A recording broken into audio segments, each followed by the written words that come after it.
Hi കൂട്ടുകാരെ, ഇന്ന് ഞാനിവിടെ ഒരു പുഴുക്കാണ് ഉണ്ടാക്കുന്നത്. അതിനു വേണ്ടി കപ്പ, കാച്ചിൽ, കപ്പക്കിഴങ്ങ് ഇത്രയും ഞാൻ വൃത്തിയാക്കി വെച്ചിട്ടുണ്ട്. പിന്നെ കുറച്ച് മത്തി, ചെറിയ മത്തി വറുക്കാനായിട്ട് പുരട്ടി വെച്ചിട്ടുണ്ട്. പിന്നെ അതിന് വേണ്ടിയിട്ടുള്ള ചമ്മന്തി, മുളക് ചുട്ടത്, വെളുത്തുള്ളി, ചെറിയ ഉള്ളി, ഉപ്പ്. ഇത്രയും സാധനങ്ങളാണ് ഞാൻ എടുത്തിട്ടുള്ളത്. ഇനി നമുക്കിതൊന്ന് പുഴുങ്ങിയെടുക്കാം. ഇനി നമുക്കിത് അടച്ചു വെച്ച് പുഴുങ്ങിയെടുക്കാം. ഇത് വേകുന്ന സമയത്തിന് നമുക്ക് ഈ മത്തി ഒന്ന് വറുത്തെടുക്കാം.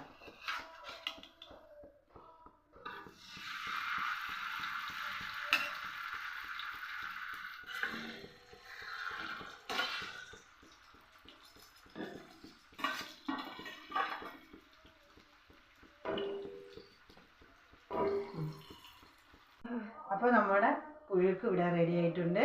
അതിൻ്റെ കൂടെ കാപ്പിയുണ്ട്, മുളക് ചമ്മന്തിയുണ്ട്, മത്തി വറുത്തതുണ്ട്.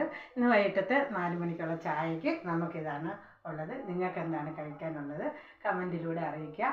എല്ലാവരും എനിക്ക് ലൈക്ക് ചെയ്യും.